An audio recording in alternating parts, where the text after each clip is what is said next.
Welcome to King's Corner. I'm your host, Christian King, and it's finally time to get into my favorite time of the year. You know, a lot of content creators view this next stretch of the next month and a half as a very down time to be a sports creator. And I disagree. This is where I get to have fun because now I can go straight into football and off football topics. I don't have to go to the biggest storyline. Today's episode, we're going to be going over the top 5 NFC quarterbacks. And it's not off of what they've done in the past. It's what I believe is going to happen this season, and I cannot wait to get into this. Tomorrow we'll be doing the top 5 AFC quarterbacks. But I want to go ahead and get started with the top 5 NFC quarterbacks, and I'm going to let you guys in on a little secret. Dak Prescott is not on here. And I know he had an amazing season last year, but there's one major reason I'm not putting him on here. One, it's very rare you see a team that was as great as Dallas was last season to be just as good on offense this year. There's always going to be a small decline because defenses pick up their tendencies, and defenses will learn more how to cover it. I know what you're going to say, CeeDee Lamb, George Pickens, but there's been a lot of noise around Dallas, and I'm kind of hesitant. I think their defense will be better, but I don't think Dak will be viewed as a top 5 quarterback in the NFC after this year, especially when you have this into account. Dak has not had a season where he's been healthy back-to-back years since 2018 to 2019. Every year since then, he's at least missed 5 or more games in every other season. And I'm not going to say I'm wishing that on him because I hope he stays healthy. I hope Dak plays all 17 games, but there is a precedent here. But now let's get into this. Number 5, I have Jared Goff. I'm not saying I think Jared Goff is going to be outstanding, but I will say I think he's going to be the 5th best quarterback in the NFC. The Lions have a very easy schedule, and I love their new offensive coordinator. He came from Arizona, and he knows how to use the tight end. And a lot of people look at Detroit and they look at the running backs, look at the receivers, and yes, it's talented. But Sam Laporta, I'm telling you, after the season is going to be viewed as a top 3 tight end in all of football. This is going to be an amazing offense to watch. And it's not that Ben Johnson offense that everyone's used to watching. Arizona is a lot more the offense that's coming in is a lot more of a West Coast offense. And I'm not saying Ben Johnson didn't run a West Coast system, but Ben Johnson's offense is more of a mush of everything that's pretty much going around in the league. But I really view this Detroit team as being a really good team. And on paper, because of the schedule they have, if they stay healthy, they're winning that division. I know Chicago fans, Green Bay fans are going to be sad to hear that, but I just think Detroit's the best team in this division because of the schedule. Number 4, this is going to be the shocker. I think it's going to be Tyler Shuck, the quarterback for the New Orleans Saints. That team is loaded on the offensive side. Chris Olave, Jordan Tyson, Jawan Jennings, what's his name? Jawan James, tight end. Then you have Travis Etienne. Then you have Alvin Kamara at running back. Tyler Shuck has offense all around him. Kellen Moore will get the best out of this unit. And you got to just look at the final 5 games of the season. Tyler Shuck finished the season on the final 5 games of the season. He was 4-1, 1,500 yards, only 5 touchdowns and 2 interceptions, but he had a QBR in 4 of the 5 games of 60 or more. QBR to me is a much better stat than quarterback rating because you're going from 0 to 100, and it takes in everything. It takes in account on your sacks, your picks, your rushing. It puts your total impact on the game. Quarterback rating is kind of easy to manipulate because you're able to, as long as you have these many completions to this many yards, you're going to have a higher rating. And I love QBR a lot more. And he was 60 or more, and that's very good. Very, very good. And I think you saw at the end of last year starting to get really comfortable in this offense. And if you're a Saints fan, you have to be ecstatic for the season. Number 3, this is going to shock some people. Jalen Hurts is my 3rd best quarterback in the NFC after this season. I really cannot wait to watch him in this Sean Mannion offense. This is going to be I've always been a big component on, do I think Jalen Hurts can do it, or do I think he sucks at it? The middle of the field, I think Jalen Hurts is going to show he's actually very good at throwing to. A lot of people love to use that against him, but I think it's because of the offense. And everything I'm hearing is Jalen Hurts is very open to what's going on. And it's going to shock people that he's not going to be running as much as he has in the past. And you saw it last year. He wants to tone down in the running because he's getting older. Of course, he wants to take down the beating he's taking every week. But he's going to be – this offense is set up for him to be great. And I know a lot of people are going, what about A.J. Brown? Well, A.J. Brown's not there anymore. And honestly, in this offense, they don't need him. It helps, of course, because look what Devontae Adams does in Los Angeles. In this offense, he can put up touchdowns, but A.J. Brown's not there, and I don't think you need him. Devontae Smith, I'm willing to place a bet on it. I'm thinking about going to the casino or somewhere and placing it. He's going to get 1,500 or more yards and have 10 or more touchdowns. Devontae Smith is about to have a stellar season, as well as Malachi Lemon, I think, is an absolute dog. I mean, I saw him at the vet last night. The vet couldn't believe what they were seeing. He's got that dog in him. I kind of wanted him for Washington to see a lot of Amon-Ra, but it was too early at 7 to get him. Then look at the tight end room. You got Dallas Goedert, one of the best all-around tight ends in all football. And even though it sucks that Jeff Stoutland's not there, that offensive line is still a good unit. And let's not forget Saquon Barkley's still there, who was one of the most electrifying running backs in all football. Last year, I viewed him having a bad season more on him than I did the offensive line. He just wasn't seeing it well, and I think this year he'll get back to seeing it.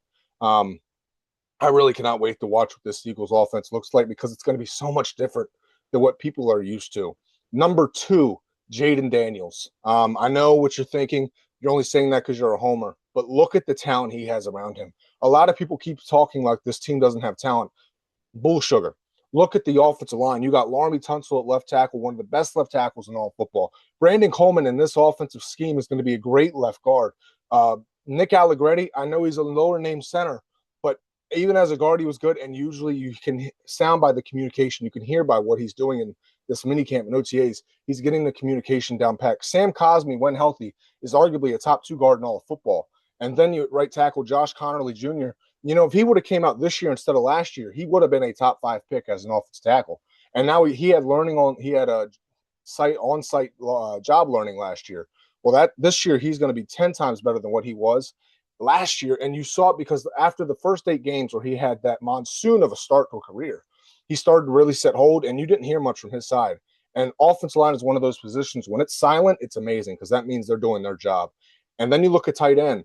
The thing that sucked with Cliff Kingsbury was Cliff Kingsbury didn't know how to utilize every tight end. He only knew how to utilize Zach Ertz. And now that Zach Ertz is gone, watch these other tight ends really start to make a name for themselves. I'm not even talking about Chig Okonkwo, who I've already told you guys in previous episodes. He's going to be a problem in this Commanders offense under David Blau. But look at the other ones. Ben Sinnott as a H-back is going to be amazing. Some of you are probably wondering what an H-back is, so I'll say fullback. But when you get him on the move and get him blocking, it's incredible to watch. He's really good at it, and I think you're going to utilize his athleticism. He's really athletic. Was he worth the 2nd-round pick Washington used on him 2 years ago? Probably not. But you're going to see him get evolved. John Bates is the best blocking tight end in all of football. You got the running back room. They don't have a big name, but I think Bill Krosky-Merritt could have a big season. And Rachaad White, guy from Tampa Bay, he has potential to be a great not potential. He's already shown it. He's a great out of the backfield receiver. And then you say, well, look at the receiving room. What do they have? I know it's Terry McLaurin. And then you're like, what else? Well, what if I told you Treylon Burks, 1st-round pick of the Titans 4 years ago, is finally starting to get some confidence. And wait until you see who they get. Brandon Ayuk is coming on the horizon for the Washington Commanders. And Jaden Daniels and Brandon Ayuk, I don't think Ayuk's out of shape as much as people think. I think he maybe only needs about a month to really get back into football condition. And I'm taking it very lightly. There was a report yesterday the Niners will release him before the start of training camp. I'll see it to believe it. I hope it's true for the Commander's stake, but I just don't see the Niners getting rid of him that quick. But he will be coming at some point. Antonio Williams is a rookie that I was very high on. I love the way he plays. He plays the game the right way. And the thing, if you look at the Commanders' receiving room, it's built like a basketball team. Yeah, they're all good, but they all have their different strengths. Maybe if you tried to ask them to do somebody else's job, they won't be as good. But I think what they're going to be asked to do is going to be very efficient. And for the first time in Terry's career, he's really going to be allowed to move around the formation. Under Cliff Kingsbury, the last 2 years, he's lined up 73% of the time on the left side. He's only, I think I was reading 5% of the time he had motion into those routes. He's finally going to have the opportunity to get open the way some of these elite receivers do. They've asked him to be a very good ISO ball, and he's great at ISO ball. He's number 1 over the last 2 years in contested catches. But if you can get him open and get him yak opportunity, yards after catch for those who are wondering, it's going to be amazing to watch how he does in this offense. And not to mention Jaden Daniels. Everybody acts like they forget what he did his rookie year. Jaden Daniels is phenomenal. And I know what you're saying. Well, he was injured all of last year. It was the only year of his entire football career where he's been injured like this. He's always had small injuries, but every quarterback has small injuries like that.